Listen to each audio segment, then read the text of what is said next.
یار دنیا میں کبھی ایسا ہوا ہے؟ صحیح ہے، بالکل ٹھیک ہے. تو مگر کمل شودھو صاحبہ، آپ اس میں نون لیگ کا موقف سیدھا سیدھا ہے. وہ کہتے ہیں کہ جی ہم نے وہ قیمتیں بڑھائی ہیں جو آپ نے بڑھانی تھیں، اور آپ نے چونکہ نہیں بڑھائی تھیں، بوجھ پڑ گیا ہوا تھا وہاں پہ، تو ہمیں آپ نے جو معاہدے IMF کے ساتھ کیے تھے اس کی وجہ سے قیمتیں بڑھانی پڑی ہیں. اس میں اکانومی پر 120 ارب روپے ماہانہ کا بوجھ نہیں ڈال سکتے، اکانومی میں سکت نہیں ہے اتنی. کیا غلط کہہ رہے ہیں اس میں وہ؟ بسم اللہ الرحمن الرحیم. Thank you very much Asad. میں پہلے ذرا یاد کرا دوں تھوڑا سا. یہ میرا جو کلیگ بیٹھے ہوئے اپنے پرویز صاحب، علی پرویز صاحب، بڑا رونے رو رہے ہیں آج. ان کو بڑا یاد آ رہا ہے حکومت عوام کو ایجوکیٹ کرنا ہے. 3.5 سال علی پرویز ملک صاحب نے 3.5 سال آپ کے چینل پہ، بہت سارے چینلز پہ تو عوام کو آ کے گمراہ کیا بڑے زور و شور سے. اچھا، اب ان کی جو سارا ڈائلاگ ہے یا سارا آرگیومنٹ ہے اس کو میں بائی اس لیے نہیں کر سکتی، مجھے انہیں یاد کرانے دیں کہ یہ کوئی الیکشن جیت کے عوام کا بہت بڑا سا مینڈیٹ لے کر آ کے نہیں بیٹھے ہیں. یہ چور دروازے سے ایک آدھی رات کو چلتی حکومت کو گرا کے آئے اور یہ دعوے کر کے آئے تھے، مہنگائی مارچ کر کے جو ووٹ آف نو کانفیڈنس جمع کرایا تھا اس کی بنیاد انہوں نے مہنگائی بتائی تھی. اور یہی مفتاح کا جو جھوٹا نمبر اول ہے، پوری پارٹی جھوٹوں کی پارٹی ہے. اس کے بیانات آپ سن لیں. ایک شاہ زیب خان زادہ کے پروگرام میں کہہ رہا ہے بھائی ہمیں آنے تو دو، دیکھو ہم آپ کو کیسے چیزیں سستی کر کے دکھائیں گے.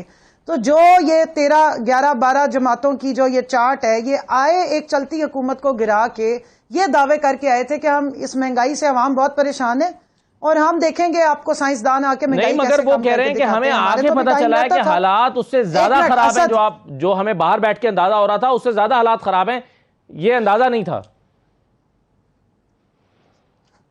نہیں جناب، میری بات سنیں، ہمارے تو حالات ٹھیک تھے.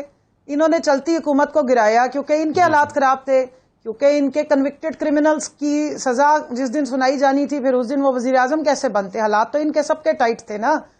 آپ مجھے بتائیں کہ یہ سازش اور مداخلت کرنے کی پھر ضرورت کیا تھی؟ ہم بھگت لیتے. اگر آپ کی موجودگی میں بھی حکومت کو یہ ٹیکے، اگر عوام کو 30 روپے کا ٹیکہ بھی لگایا اور 30 روپے کا بھی کچھ دنوں بعد دوبارہ جون سے پہلے لگانے والے ہیں، تو آپ کو کس نے مشورہ دیا تھا؟ ہم لوگ لے لیتے یہ سارا انہیرٹ کرتے، ہمارے لتر پڑتے نا ہمارے سروں پہ کہ عوام فیل ہو گئی حکومت PTI کی، ہم بھگت لیتے. ہم تو آپ کو سٹیٹسٹکس دے رہے تھے. یہی IMF ورلڈ بینک آپ کو بتا رہا ہے کہ یہ PTI کی جو بقول ان کے بڑی نااہلوں کی حکومت تھی 5.6 نہیں 6% کی ترقی پہ جا رہے تھے. یہ بتا رہے ہیں کہ کرنٹ اکاؤنٹ ڈیفیسٹ جو ہے وہ نیچے آ گیا تھا. وہ یہ بتا رہے ہیں ہم نے تو خود سبسڈی دی تھی. اگر ہماری جیب میں پیسے نہیں تھے اور اگر ہم حکومت نہیں چلا سکتے تھے تو اگلے 6 مہینوں میں عوام ہمارا حال برا کر دیتی. آپ کو تو فائدہ ویسے ہی ہو جانا تھا. آپ کو کس نے کہا تھا آدھی رات کو آ کے آپ نے ہماری حکومت گرائی اور چیمپئن بن کے کہا کہ ہم ٹھیک کریں گے؟ میں اب ان کو یہ بتا دوں، یہ مائنز اس وقت لگائی جاتی ہیں جب کوئی حکومت جاری ہوتی ہے اور دوسری الیکشن کے بعد آ رہی ہوتی ہے. جب کوئی حکومت سازش کر کے باہر والوں سے ڈیلے کر کے، اور اس میں یہ خود بھی شامل رہے ہیں، میں یاد کرا دوں گی آپ کی اور ایک دو اور پروگرامز میں انہوں نے بہت اپنے دوستوں کا ذکر کیا تھا. امریکہ کرتے تھے. جب روس سے خان صاحب واپس آئے ہیں، یہ علی پرویز صاحب بھی کہتے رہے کہ ہمارے درینہ دوستوں کو ناراض نہ کریں. ہنا بٹ کی آپ اس وقت کی سٹیٹمنٹس اٹھا لیں. تو جب آپ سازشی ٹولہ یہ ساری سازش کر رہے تھے، آپ خود اسٹینڈنگ کمیٹی فائنانس کی میں بیٹھتے ہیں، آپ باقی سارے بھی اسمبلیوں میں بیٹھتے ہیں، آپ کو کیسے نہیں پتا تھا؟ اب تو آپ یہ مجھے نہیں کہہ سکتے. اسٹینڈنگ کمیٹی میں تو سارے بل آتے ہیں، ہر چیز سامنے آتی ہے، دودھ کا دودھ اور پانی کا پانی ہوتا ہے. پھر آپ نے دعوے کیسے کیے؟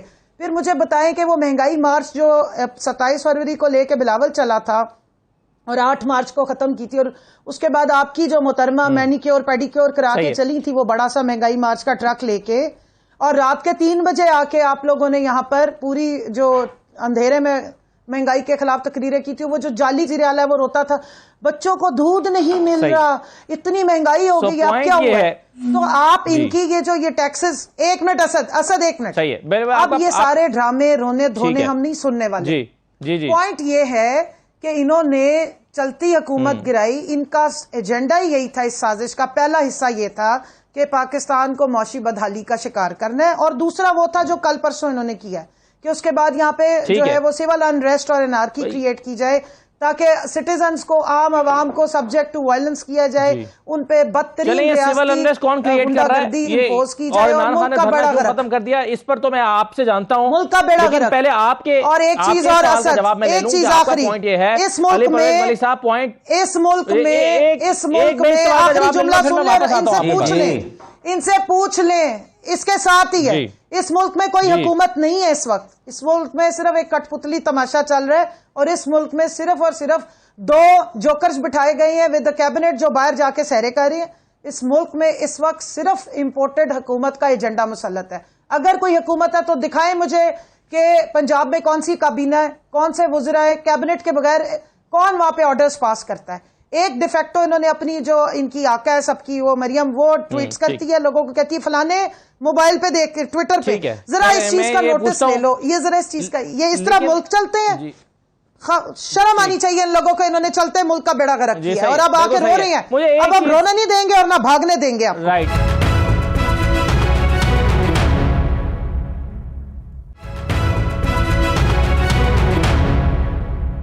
علی پرویز ملک صاحب, یہ بتائیں نا, یہ حکومت اس لیے گئی کہ اس نے بہت مہنگائی کر دی تھی, معیشت کو تباہ کیا. آپ اس لیے آئے کہ انہوں نے مہنگائی کی تھی, اور آپ اس لیے آئے کہ آپ مہنگائی کم کریں گے. جب آپ مہنگائی کم نہیں کر پا رہے تو آپ آئے کیوں تھے؟ سوال یہ ہے جو انہوں نے کیا ہے. خان صاحب, اب میری ذرا تسلی سے نا ذرا 2 منٹ دیجئے گا. میں اوریہ صاحب کے بھی اور میڈم کے بھی چند جو سوالات انہوں نے یہاں پہ اٹھائے نا اور لوگوں کو گمراہ کرنے کی کوشش کی, میں ان کی اصلاح کر دوں. پہلی بات تو یہ کہ میرا ایک پروگرام, ایک بیان, میں نے اسمبلی میں کیا بات کی, میں نے فائنانس کمیٹی میں کیا بات کی, وہ فیس بک کے اوپر موجود پڑا ہوا ہے میری پروفائل میں. یہ کوئی ایک جملہ مجھے لا کے دکھا دیں جس کے اوپر میں نے لوگوں کو گمراہ کرنے کی کوشش کی. اور جن بیانات کی طرف یہ اشارہ کر رہی ہیں نا کہ شاہد خاقان عباسی نے آ کے یہ کہا, دوسرے بندے نے آ کے یہ کہا, تو ان سے پوچھیں کہ آج حکومت نے کیا پیٹرول کے اوپر کوئی ٹیکس لگایا ہوا ہے کہ نہیں لگایا ہوا؟ اس وقت عمران خان کیا 30 روپے کا پی ڈی ایل لیتا تھا کہ نہیں لیتا تھا؟ اس وقت کیا 17% جنرل سیلز عمران خان کا نام نہیں لگا ہوا تھا؟ تو خام خواہ کے لیے لوگوں کو گمراہ مت کریں. اور دوسری بات یہ کہ تہذیب کے دائرے میں شاہد خاقان کا بتائیں. اگر میں بات کر لوں, یہ دیکھیں خان صاحب, مجھے فضول کی یہاں پہ بات نہیں کرنی ہے. خام خواہ جو جس قسم کی گفتگو کر رہی ہیں نا, ان کو پہلے بتائیں کہ یہ جو کہہ رہی تھیں. دیکھیں علی پرویز ملک صاحب, پوائنٹ یہ ہے نا, آپ ان کا پہلے مائک بند کر دیں تو میں جواب دے دوں, یا پھر ان کی کہانی سن لیں تو میں اس کے بعد خاموش ہو جاتا ہوں. خان صاحب میری پہلے بات یہ سنیں, اب دوسری چیز ان کو بتا دیں. شاہد خاقان, دیکھیں دوسری بات یہ کہ ان کو کہیں کہ تہذیب کے دائرے میں رہیں. اچھا اب آ جائیں جو اوریہ مقبول صاحب جان صاحب کہتے ہیں کہ 90% جو ہے وہ انڈائریکٹ ٹیکس ہے, 10% ڈائریکٹ ٹیکس ہے. تو مجھے کہیں ذرا یہ جا کے فیکٹس تو چیک کر لینا کہ جو پاکستان مسلم لیگ نواز نے جب ان کو حکومت دی تھی تو جو ڈائریکٹ ٹیکسیشن کا شیئر تھا وہ عمران خان جیسے قابل حکمران نے اس کو بہتر کیا تھا کہ بدتر کیا تھا, اور وہ آج بھی 90% نہیں ہے, میں آپ کو یہ بتا دوں. اور اب آ جائیں اچھی سبسڈی اور بری سبسڈی, اور جو یہ پوچھ رہے تھے کہ آئی ایم ایف منع نہیں کرتا, تو ان کو کہ جو شوکت ترین نے بجٹ دیا تھا وہ آئی ایم ایف نے اپروو کیا تھا کہ نہیں کیا تھا؟ اس کے اندر پی ڈی ایل کے اندر 610 ارب کی کلیکشن لکھی ہوئی ہے کہ نہیں لکھی ہوئی؟ مجھے دکھا دیں 100 ارب روپے مہینے کی سبسڈی جو ہے ڈفرینشل کے اندر کہاں پہ لکھی ہوئی ہے. اور اب آ جائیں کہ جی اچھی سبسڈی کون سی ہے اور بری سبسڈی کون سی ہے. اگر 50 روپے کی سبسڈی میں ایک گاڑی والے کو دیتا ہوں تو اس کو 4000 روپے اس قوم کے خزانے سے جاتے ہیں.